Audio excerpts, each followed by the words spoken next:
नया अध्यक्ष। आप बताओ, दत्त समिति। ठीक है, बढ़िया है तुम लोग। मत पढ़ो लोग, हम क्या कहेंगे। चौपट होना है। हाँ, अब हाँ, बैल मुझे मार, बैल मार देगा। हाँ, चलिए अब आगे हम लोग आगे उससे समझते हैं। समिति वगैरह सब आपको समझा दिए थे। लाओ क्वेश्चन पूछते हैं। मल्होत्रा समिति, महाजन समिति, रंगराजन, भुगतान संतुलन, रंगराजन समिति, नरसिंह समिति, गोईपोइया समिति, सरकारिया समिति, ISO 27001, ISO 14001,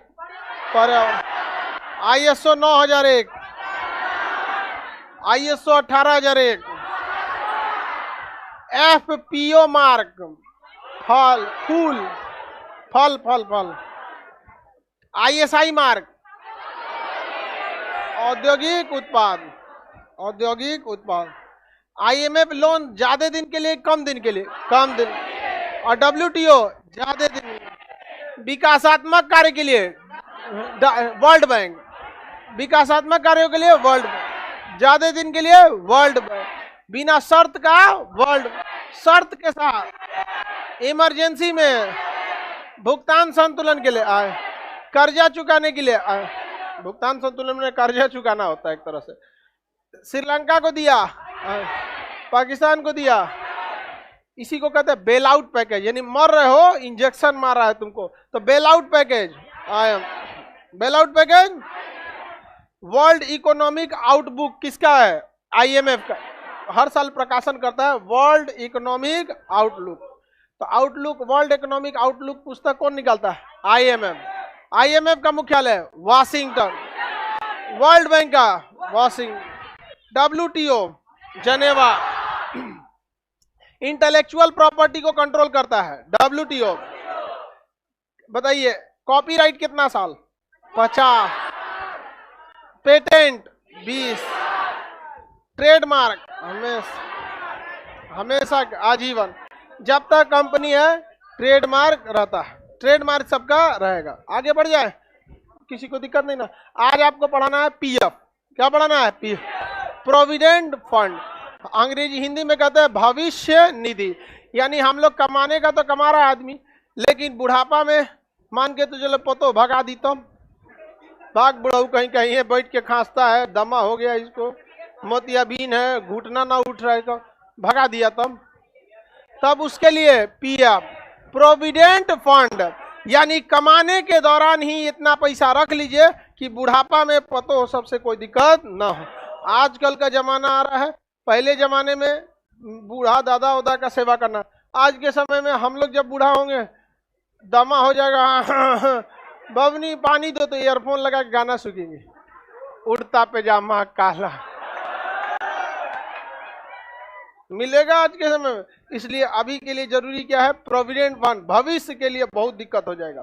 समझ में आ गया कि नहीं आएगा? भविष्य निधि समझ में आ रहा है आप लोग को?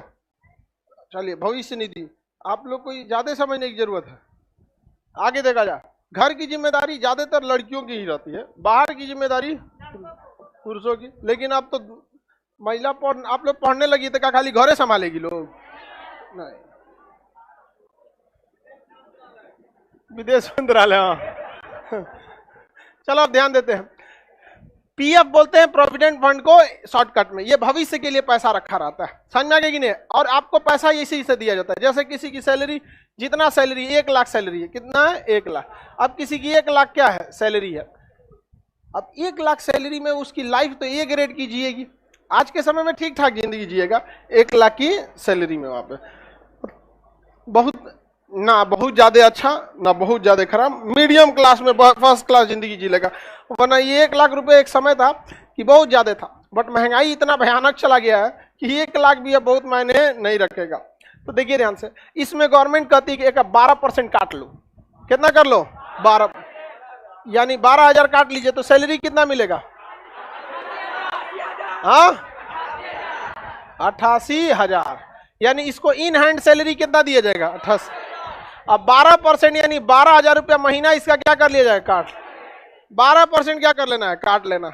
हर महीने काटते रहो, हर महीने क्या रहो? काटते रहो, तो उसको पता ही नहीं चलेगा।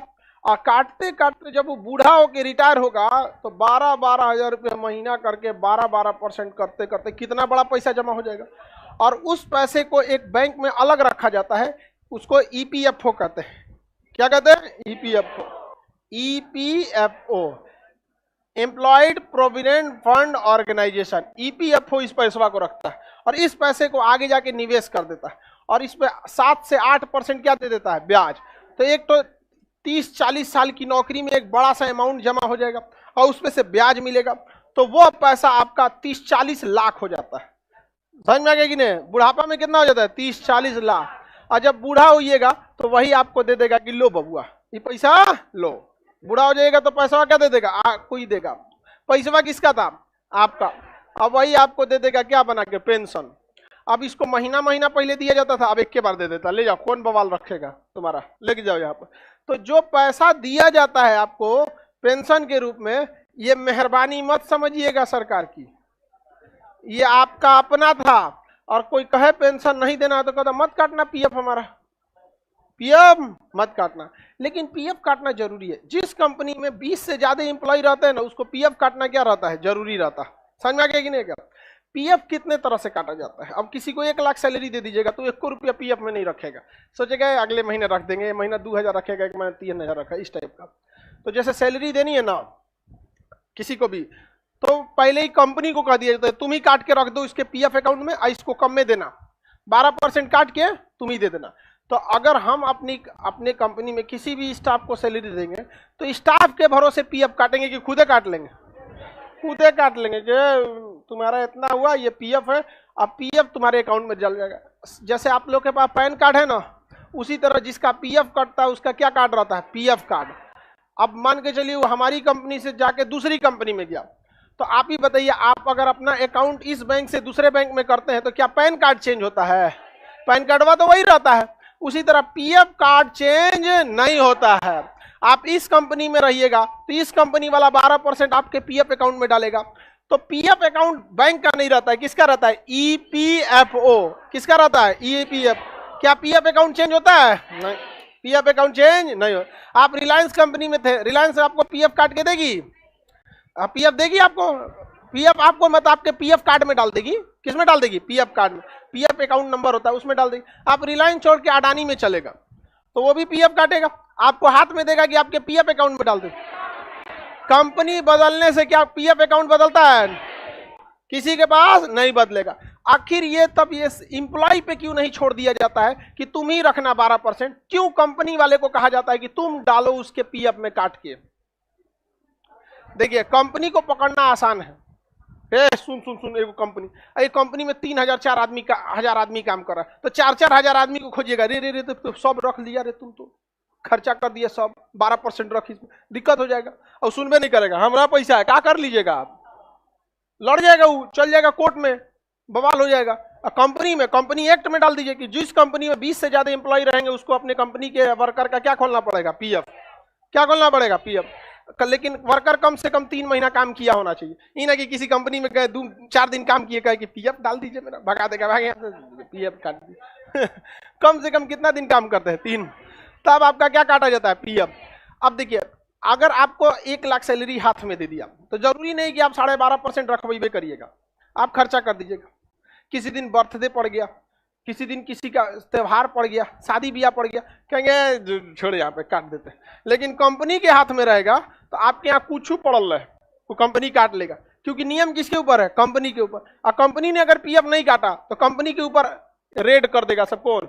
ईपीएफओ वाला। कैसे? जीएसटी वाला अलग रेड मारता है, इनकम टैक्स वाला अलग मारता है, तो पीएफ वाला अलग मार देगा। भविष्य खराब कर रहा है कर्मचारियों का, भविष्य निधि से खिलवाड़। कंपनी वाला कहेगा ये तोरे यहाँ कोनो इमरजेंसी पड़ल, हमारा मतलब नहीं है, ये पैसा तुम लो 88%, आइले 12% तुम्हारे अकाउंट में, तुम जाके निकालते रहना, हमसे मतलब नहीं है, लेकिन हम काट के डाल देंगे। क्या ये अच्छी बात है कि नहीं है? आप बताओ मित्रों, ये ठीक है कि नहीं है? बढ़िया बात है। आज से नहीं चल रहा है, ये बहुत पुराना स्कीम है 1952 का। कब का ये? 1952। नया स्कीम नहीं है। तो पीएफ कोई नया बात है? समझ में आ गया कि नहीं आ गया? किसी को कोई दिक्कत नहीं ना? आगे बढ़ जाए। इस पे ब्याज मिलता है कि नहीं मिलता है? इस पर ब्याज मिलता है, इस पे ब्याज मिलता है। समझ में आ गया कि सब ऐसा ही मिलता है। 8 से 9% का क्या मिलता है? ब्याज मिलता है। 8 से 9% का ब्याज। तो ये अच्छी बात है। अच्छा, अगर किसी को पीएफ अकाउंट कटते गया, लेकिन उसको इमरजेंसी आ गया कि भाई बहुत इमरजेंसी हमको चाहिए, तो वो पीएफ में जाके इमरजेंसी की स्थिति में जो पहले से जमा है, मान के चले 3 साल से उसका पीएफ कट रहा है, तो एक अच्छा खासा अमाउंट जमा हो गया होगा, नहीं हो गया होगा?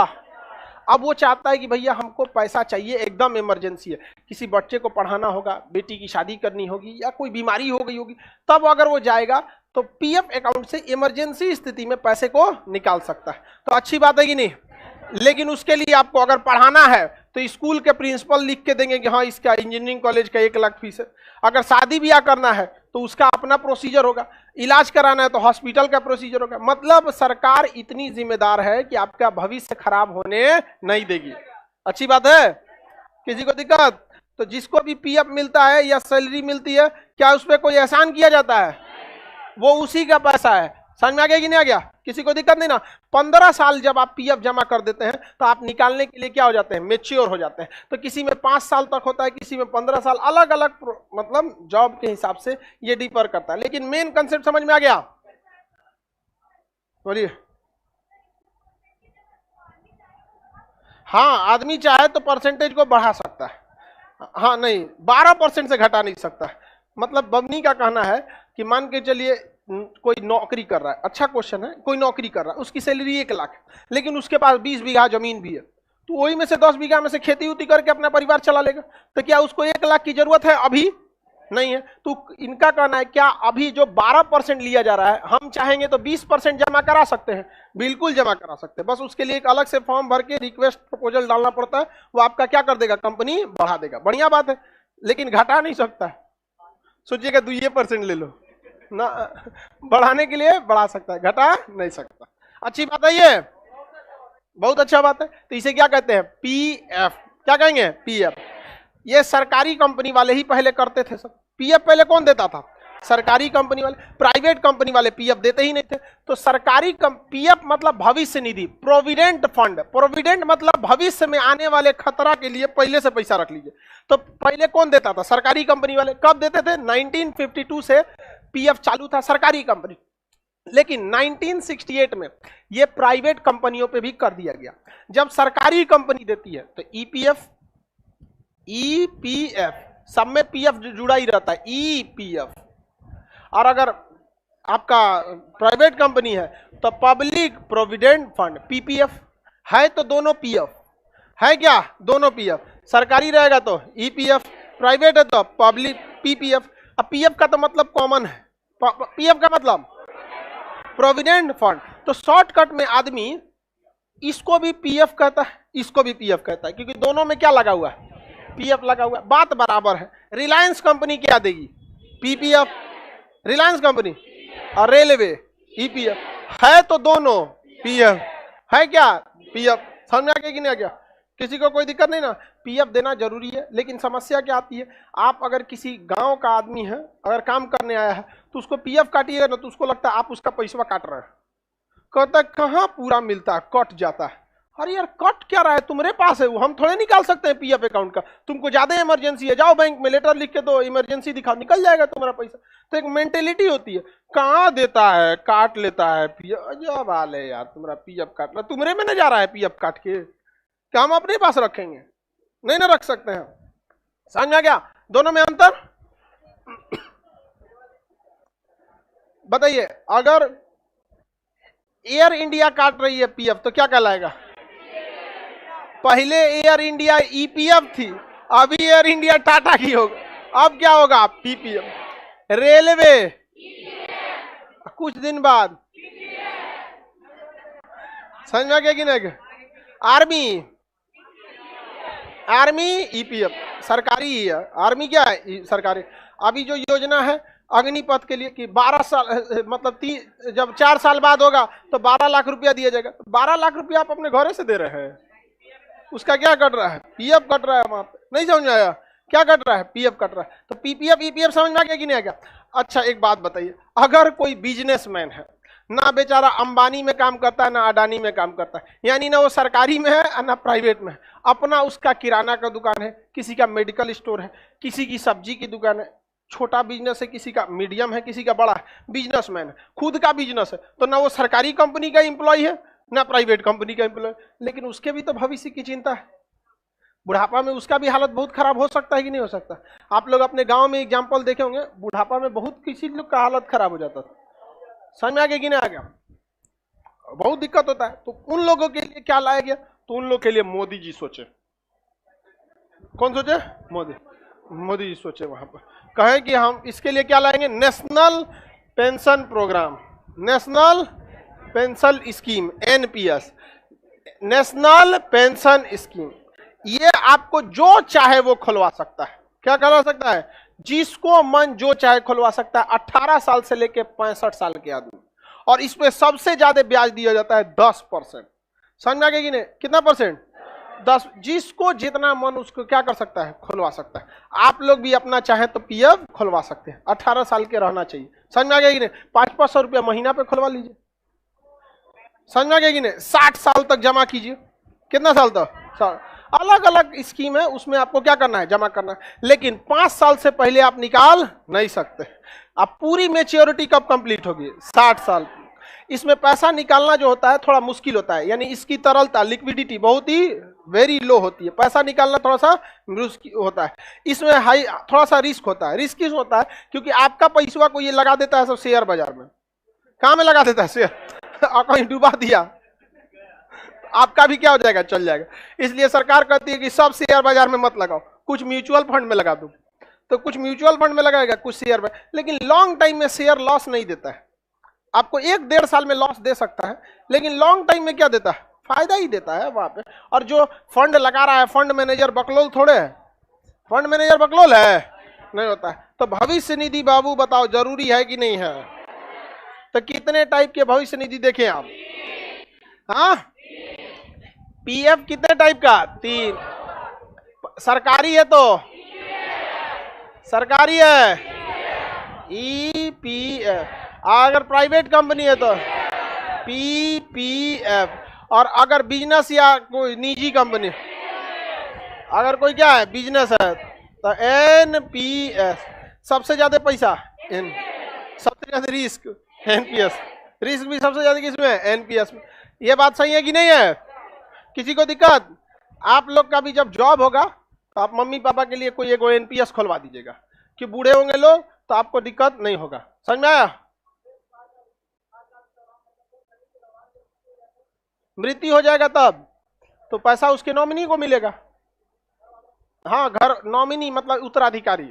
जैसे इनका कहना है कि जैसे कोई कर्मचारी है, वो उसका पीएफ अकाउंट कट रहा है। अब अगर वो पीएफ होगा तो या तो ईपीएफ कट रहा होगा या तो पीपीएफ कट रहा होगा, यानी ओवरऑल में क्या कट रहा है? पीएफ कट रहा है। और वो उस आदमी की मृत्यु हो जाती है रिटायरमेंट से पहले ही या पीएफ अकाउंट कटने के दौरान, तो वो पैसा किसका होगा? तो वो पैसा उसकी नॉमिनी, अब वो जिसका भी नाम दिया हो। समझ में आ गया कि नहीं? आप लोग की नौकरी होगी तो आप लोग अपने मम्मी पापा का क्या खुलवा दीजिएगा? एनपीएफ। पीपीएफ थोड़े खुल पाएगा। नौकरी में होंगे तो खुलवाने की क्या जरूरत है? नौकरी में रहेंगे खुलवाने की जरूरत। हम अपने मम्मी पापा का खुलवा के रख दिए हैं यहाँ पर। आने वाले समय में कभी उन लोग को दिक्कत नहीं होगा। क्या पता चौपट रहे। दिमाग, दूसरे के दिमाग पे भरोसा करने, दूसरे के हाथ में बंदूक दे के अपने उसके रहम से जिंदा रखने से अच्छा है कि पहले से तैयार रहो। समझा जाता है? कहावत कहा जाता है, नेवर सोल्ड योर स्वार्ड। अपना तलवार कभी मत बेचो। समझ में आ गया कि नहीं? मम्मी का भी पहले से है, पापा का भी पहले से। उन लोग को अपने से हर महीने जैसे रिटायरमेंट आएगा, उन लोग का 60 साल होगा, आराम से हर महीने उनका पैसा आने लगेगा। टेंशन ही नहीं रहेगा। वहां दो चाहे नहीं दो, उन्हीं के साइन से पैसा आएगा, टेंशन ही नहीं रहेगा। लेकिन हमेशा सोच के रखना चाहिए, रेडी फॉर वर्स्ट कंडीशन। हमेशा वह आपके साथ सबसे बुरा हो ना हो इसके लिए नहीं है, लेकिन हमेशा अपने बुरे दिन के लिए तैयार रहना चाहिए। रेडी फॉर वर्स्ट कंडीशन हमेशा। तो आपके माँ बाप की सोचिए, माँ बाप कितना आपके लिए खर्च कर रहा है, हर महीने आपको 5-7 हजार रुपया भेजता है, तो एटलीस्ट माँ के लिए तो नौकरी के बाद हर महीने 2000 भी जमा कर देते हैं ना। तो आपके मम्मी पापा का तो अप्रॉक्स उम्र अभी 45 राउंड द फिगर आसपास हुआ होगा, 40 से 50 के बीच में, यही राउंड द फिगर आपको एज हुआ होगा, किसी का ज्यादा किसी का। तो आप जमा कराते रहेगा, उनको मिलते रहेगा। अब माँ बाप को चाहिए क्या बुढ़ापा में, खानों तो कम में खाता है लोग बुढ़ापा में, और क्या चाहिए यहाँ पर। तो उसने जो सोचा माँ बाप की सेवा नहीं कर सका, वो पृथ्वी पे बोझ है। हमेशा माँ बाप, शिक्षक अगर आपसे संतुष्ट है तो आप सफल होंगे। देखिए माँ बाप कैसे, आप अगर घर में संस्कार सही है, माँ खुश है, बाहर में संस्कार सही है, पिता खुश है। अब बाहर में जाके आप क्योंकि लड़की को कोनो बात बोल के आए हैं, पिता का सर नीचे झुकेगा। और अगर पढ़ने में ठीक है तो गुरु खुश है। बाकी हम लोग कौन सी क्रीम पाउडर लगाने से खुश होंगे। वैसे भी हम सबसे ज्यादा किसको मानते हैं, काला लाल, जिसपे क्रीम कामे नहीं करता। नहीं समझे, मेरा प्रिय असी से काला खसी किधर गया, हाँ हाँ उधर है, बच गया बकरीद में। इस बकरीद में बच गया तुम काला खसी, एनआईटी पे नहीं बचेगा आप। समझ में आ गया कि नहीं। तो हमेशा इस चीज को याद रखिएगा, पीएफ अकाउंट माँ बाप के लिए। और अगर ऐसा भी है, मतलब ई नहीं, कभी इस गलतफहमी में मत रहिएगा कि हम तो अपने मम्मी पापा को मानते ही हैं। हर लड़का अपने मम्मी पापा को मानता है, पता नहीं बुढ़ापा में उसको कौन चाबी घुमा देता है। तो आप क्यों बलि का बकरा बनना चाहेंगे। आप पीएफ रख दीजिएगा, और बहुत अच्छा है तो मम्मी से ही मांग लीजिएगा। समझ में आ गया कि नहीं आ गया। हमेशा हम तो, मेरी मम्मी कितना बूढ़ा हो जाएंगी, घर जाते हैं तो पैसा उन्हीं से मांगते हैं, अपने पैसा रख देते हैं, उनसे मांगते रहते हैं, ताकि हमेशा इंसान को अपनी औकात याद रहे कि इन्हीं की उंगलियां पकड़ के हम बड़े हुए थे। तो आज भी जाएंगे ना घर पे, कुछ भी घर गए तो उन्हीं से मांगेंगे, अपना टोटल जेब खाली कर देते हैं। मम्मी कहते रह जाती है कुछ रखा कर तुम यहाँ पर। हम दो वजह से नहीं रखते, एक घर पे तो कोई मतलब पैसा का जरूरत नहीं, दूसरा एक चीज इस देश के लिए, कश्मीर से कन्याकुमारी तक कहीं पे भी अगर हैं, अगर कुछ घट गया, किसी का दरवाजा खटखटा करेंगे भाई 2 रोटी खिला दे, हमारा पैसा वैसा खत्म हो गया, सब खिला देंगे हम। तो क्या के लिए रखेगा आदमी, कोई जरूरत है रखने का। तुम लोग के घर चल जाएंगे। एक बार मेरी गाड़ी फंस गई थी, गूगला ससुरा खेत में उतार दिया था। गाँव में घुसा दिया था गूगल मैप, भटक गए। तो वहां एक आदमी से रास्ता पूछे तो बेचारा वो स्टूडेंट निकला, और खेत में से ना सब्जी उब्जी लिया था, और कुछ सब्जी दे दिया वहां पे, सर लेते जी हमारे खेत का है, हम लेते हैं यहाँ पे हम। तो ये सब चीज हमेशा माँ बाप के प्रति आपकी रिस्पॉन्सिबिलिटी बनती है। पढ़ाई लिखाई का मतलब ये नहीं होता है कि आपको नौकरी लेना, हम लिखित देते हैं आपकी नौकरी तो होके रहेगी, गारंटेड। लेकिन जरूरी होता है कि एक अच्छा इंसान बनिए। समझ में आएगी ना क्या, एक अच्छा इंसान बनना बहुत जरूरी है। माँ बाप अपने जीते जी अगर आपको कह दिया कि नहीं हमारा लड़का एकदम श्रवण कुमार है, देखिए तो श्रवण कुमार कंधे पे माँ बाप को लेके गया, माँ बाप जीते जी अगर खुश हैं आपके, तो आपने स्वर्ग यहीं देख लिया। फिर आपको स्वर्ग नहीं, फिर आपके लिए बैकुंठ धाम बना हुआ है। स्वर्ग नॉर्मल लोगों के लिए बना है, माँ बाप की सेवा कीजिए, देखिए बैकुंठ धाम खुला है आपके लिए। इसलिए कभी आजकल देखते हैं लोग पढ़ लिखते हैं तो माई बाप को भूल जाते हैं। नहीं, माँ बाप आपके जमाने के नहीं है, आपसे पुराने जमाने के। कुछ लोग देखते हैं, बताइए एक आदमी को देखो, उसके पिताजी बेचारा धोती पहन के चले हैं, तो सुना रहा था उनको, अजब हाल है यार। तो उस धोती के जमाने ये है इंसान, आप धोती पहन के सुनाए। अब हम लोग के बाल बच्चा होगा सो जीन्स पहन के घूमने वाला, हम लोग पैंट शर्ट पहन के घूमेंगे, सुनाएगा तो एक झापड़ दे देंगे हम, तुम डिसिप्लिन से नहीं रहेगा तो हम पीट देंगे, हम डिसिप्लिन खराब होता है तो हम सुना देंगे। आगे बढ़ जाएं, आप लोग को समझ में आ रहा है। और लड़की लोग स्पेशली अपने माँ बाप के का आप लोग क्या कर दीजिएगा, पीएफ जरूर करा दीजिएगा। समझ में आ गया कि नहीं। माँ बाप सोचिए आप लोग को पढ़ा लिखा रहा है, अब ऐसा थोड़ी है कि नौकरी हो जाएगा, सैलरी का टाइम हो जाएगा तो आप लोग का शादी ब्याह हो जाएगा तो वहां चल जाएगा। तो शादी ब्याह के बाद आप कम से कम पीएफ खुलवा दीजिए, क्योंकि सैलरी भेजिएगा तो ये भी थोड़ा सा गलत लगता है, मैसेज थोड़ा सा गलत जाता है, नहीं हर सैलरी भेज रही है, सैलरी नहीं क्या चीज, पीएफ। बात बराबर है बात बराबर है। अगर आप 5000 भेज दीजिएगा अपनी सैलरी से ना, सास मुंह फुला लेगी, कमा रही है यहाँ भेजने, नहीं 5000 भेजना नहीं है, 10000 का पीएफ करा देना पैसा नहीं भेजना है, क्या करा देना है, पीएफ। और वैसे भी पैसा का क्या होगा, अब पीएफ रहेगा तो आपका पैसा निकल आएगा, उनका कहलाएगा।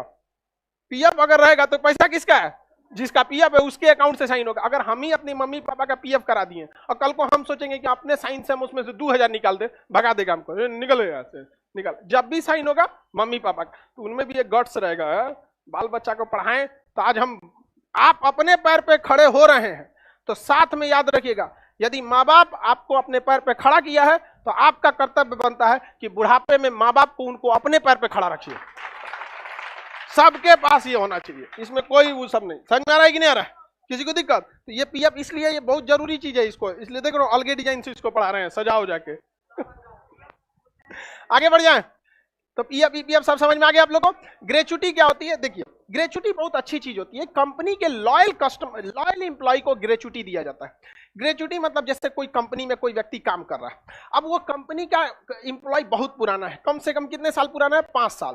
कंपनी में बहुत लोग आते हैं, आए 6 महीना साल भर 2 साल काम किए चले गए, तो इन लोगों को लॉयल नहीं माना जाता है। मतलब अच्छे हैं, मतलब कंपनी के प्रति इतने जुड़ाव नहीं है, लेकिन कोई इंसान कम से कम 5 साल किया है, 10 साल किया, तो मतलब आपके कंपनी के प्रति वो क्या है? लॉयल है। वो क्या है? ईमानदार है, लॉयल है। तो ऐसे कंपनी साल के लास्ट में उसको 15 दिन का एक्स्ट्रा सैलरी देता है।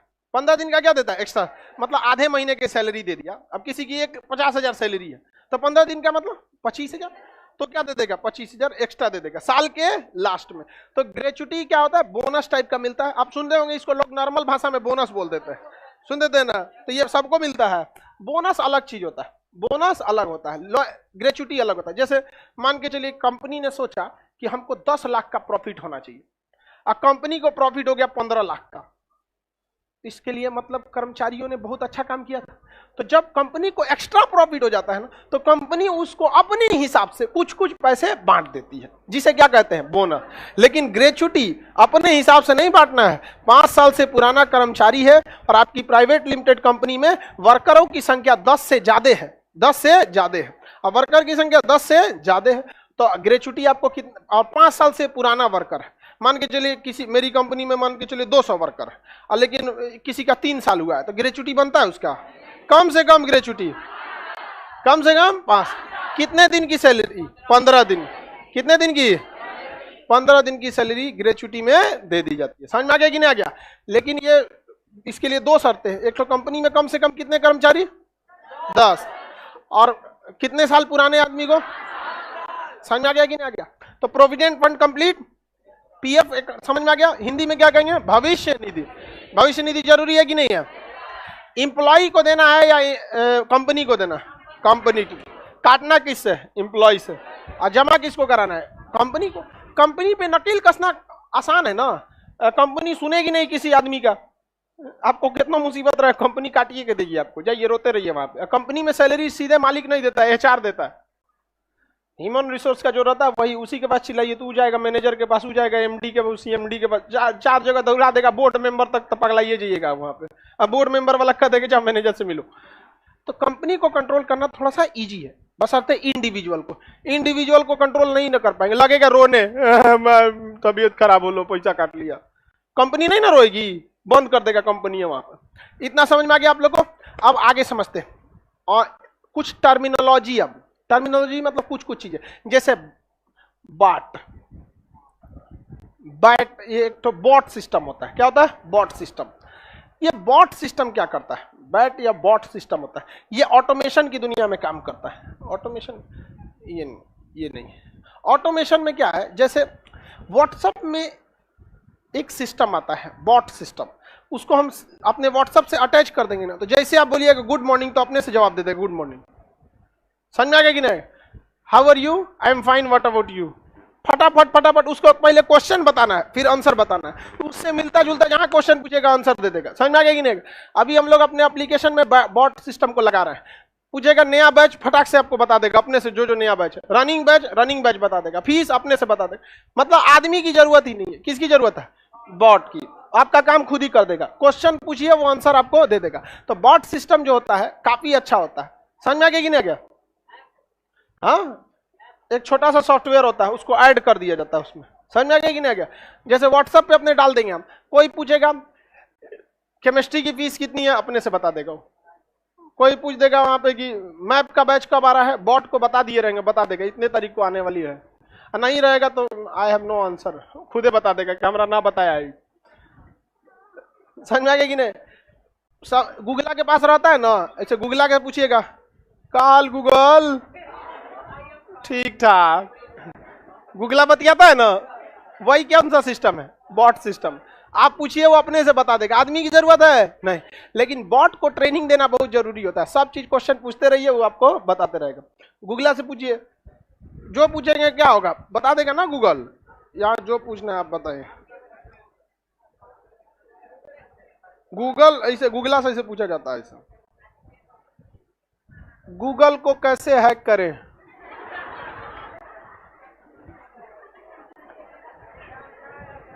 नहीं बता रहा है, घुसिया जाएगा। तो आपको जो जो पूछना है पूछिए।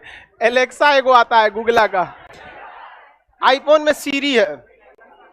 सीरी बहुत होशियार है, एलेक्सा से ज्यादा होशियार है सीरी। सीरी को फोन करके कह रहे है सीरी कॉल,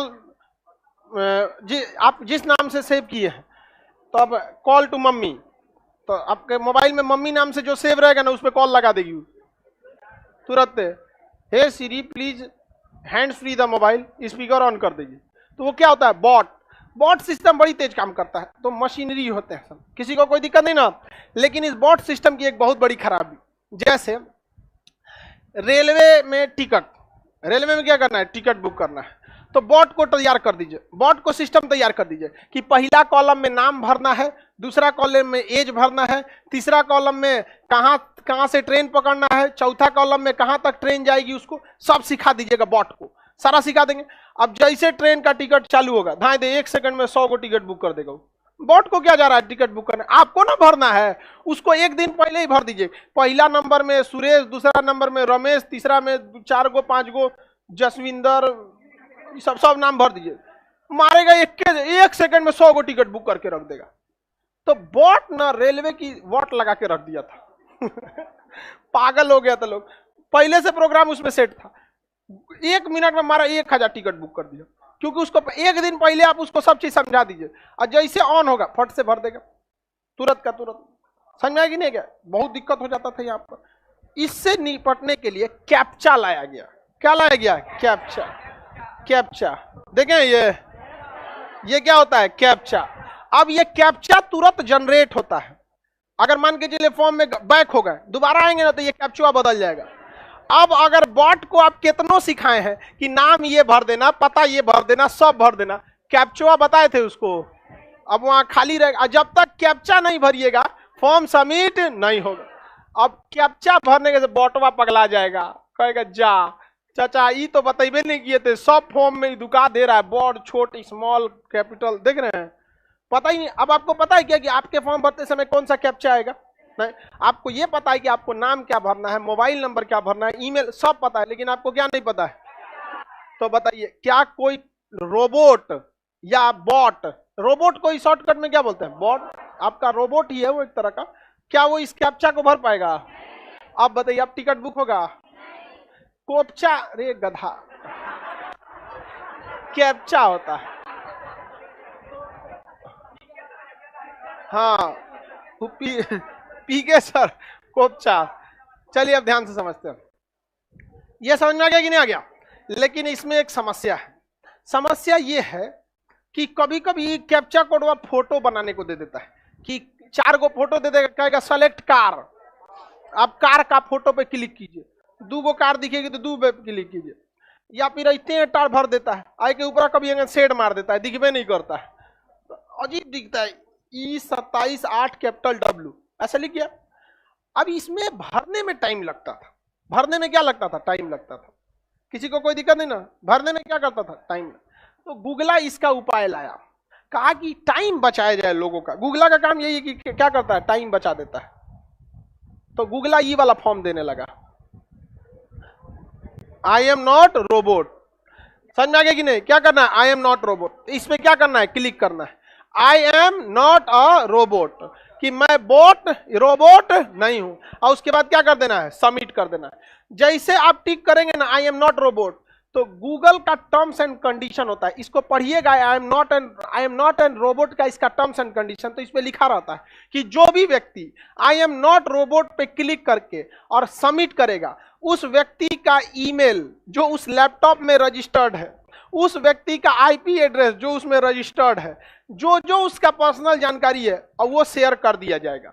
तो जैसे अगर मान के चलिए हमने बॉट लगा दिया कि भाई सुबह सुबह तुम 100 गो टिकट बुक कर देना, और जैसे 100 गो टिकट बुक किए तो रोबोटवा क्या इस कैप्चा को कवर कर पाएगा?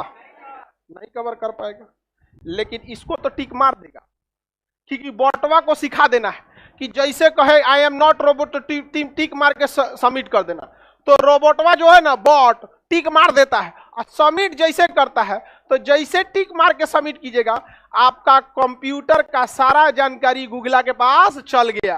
और गूगला कहेगा एक एक कंप्यूटर से 100 गो टिकट, एक एक कंप्यूटर से 100 गो, अरे दादा ना हो तो एक कंप्यूटर से 100 टिकट बुक करना है तो उस कंप्यूटर को गूगल के पास रजिस्टर्ड कराना पड़ेगा कमर्शियल के लिए, जो रेलवे काउंटरवा पे लेके बैठा रहता है। गूगला कह रहा है कि रजिस्टर्ड ही नहीं है, ना हो तो बताइए ज्यादा टाइम किस पे बच गया, कैप्चा पे कि आई एम नॉट रोबोट? समझ आ गया कि नहीं आएगा? मेन मकसद यही था कि कोई मिसयूज नहीं कर। अब मिसयूज होगा, करो मिसयूज, पता चल जाएगा कौन कंप्यूटर से हुआ है, कंप्यूटर कहाँ है, कौन मोबाइल नंबर है, कौन ईमेल आईडी है, सब गूगला ले लेगा। और गूगला को लेने में क्या जाता है, सब तो गूगले के पास है, वो सब निकाल देगा यहाँ पे। समझ में आ गया कि नहीं आ गया? तो कैप्चा जरूरी है। आपके फॉर्म भरते समय भी कैप्चा लिया जाता है कि नहीं? हाँ, कुछ कुछ ऐसे फॉर्म आते हैं जो बहुत ही सस्ते अमाउंट के रहते हैं। 50 रुपया का फॉर्म आता है, 100 रुपया का, कोई किसी एग्जाम का आता है, नहीं आता है जी। हाँ, 100 रुपया का एसएससी का है। अब कोई आदमी पगलाया है, कहा कि रुक बताते हैं एसएससी को बर्बाद कैसे करते हैं। एक एग्जाम कंडक्ट कराने के लिए 300 रुपया ऑनलाइन सेंटर वाले लेते हैं, आपका एग्जाम कराने के लिए 300 रुपया, और आप फॉर्म भरते हैं कितना रुपया में? 100, 200, 300, 4 जैसा भी भरते हैं। अब कोई आदमी सोचा कि हम बॉट लगा के 200 फॉर्म भर देते हैं। क्या कर देते हैं? 200 फॉर्म भर देते हैं, ताकि एक जगह रोल नंबर आ जाएगा। एक के साथ भरिएगा तो चांसेज है कि रोल नंबर वह एक जगह आ जाए। तो बॉट को सिखा दिया 2 दिन पहले कि 100 लड़कों का ग्रुप बना लिया, और बॉट को सिखा दिया एक साथ रात 2 बजे फॉर्म भरना है फटाक से। तो बॉटवा तो 1 के सेकंड में भरिए देगा।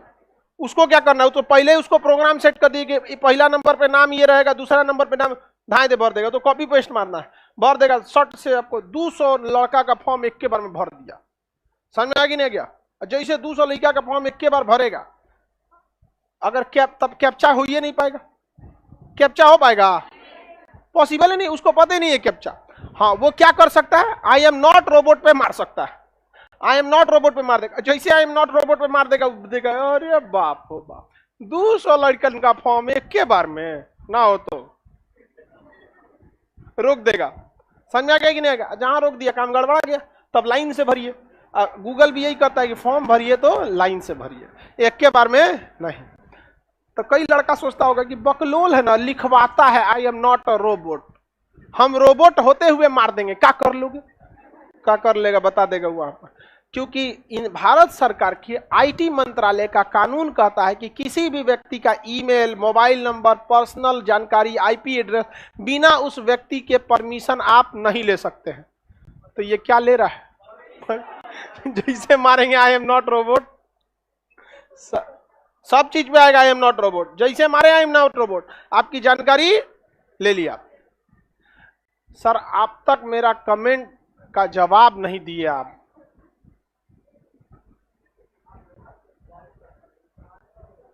आगे बढ़े।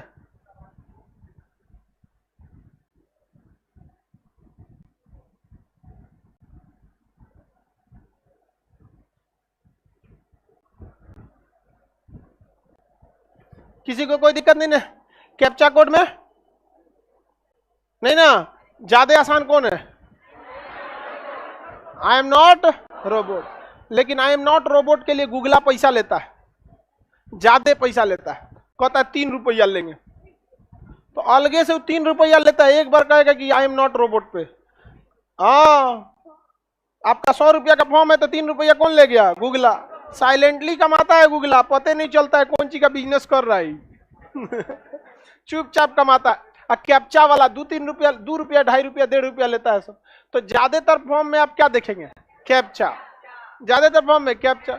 अब जैसे किसी को फॉर्म निकालना है तो सोचा 2 रुपया देके कैप्चा लेगा कि 3 रुपया देके आपको आई एम नॉट रोबोट देगा, कैप्चा देगा वहां पे। अब फॉर्म भराता है, 1 करोड़ फॉर्म भराता है, रेलवे में 1 करोड़ से ज्यादा फॉर्म भराया था। अब सोचिए अगर आई एम नॉट रोबोट लिया रहेगा तो 3 रुपया, कैप्चा पे 2 रुपया, 1 करोड़ फॉर्म भराया, कितना बच गया? 1 करोड़। नहीं समझ में आया? कैसे कमा रहा है गूगला, पता नहीं चलता है कैसे कैसे कमाता है वहां पे। गूगल मैप से वो करोड़ों रुपया कमाता है।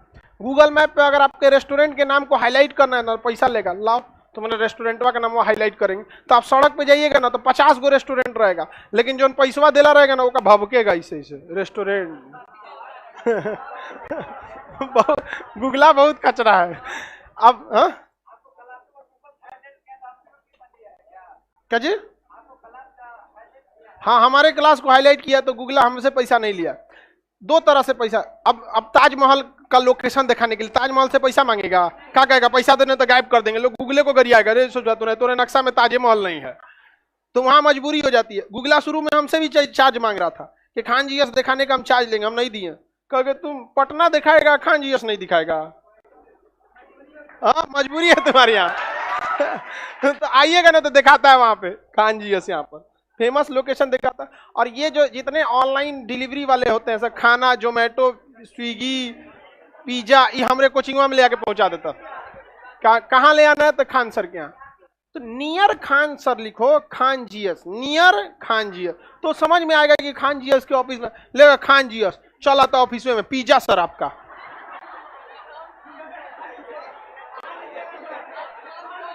खान सर लिख देगा सब कोई वहां पर, लेके चलाएगा। एक दिन तो ऑफिस में ना पूरा गोदाम बना दिया था सब। जैसे जैसे 1 जनवरी को लोग थोड़ा सा स्पेशल ऑर्डर कर लेते हैं कभी कभी, कुछ दिन तो कुछ शायद उस दिन कोई फंक्शन था कि कुछ था, क्रिसमस था, क्रिसमस के दिन 25 दिसंबर, तो लोग ऑर्डर करने लगा। इतना गोदाम बना के रख दिया हमारे ऑफिस में यहाँ पर। अब क्या करेगा आदमी? और उसके बाद आके छांटता है, ये मेरा नहीं है, और में से कौन कौन हो दूसरे का लेके चल गया, वो आके हमको सुना रहा, सर आपके यहाँ का स्टाफ खा गया।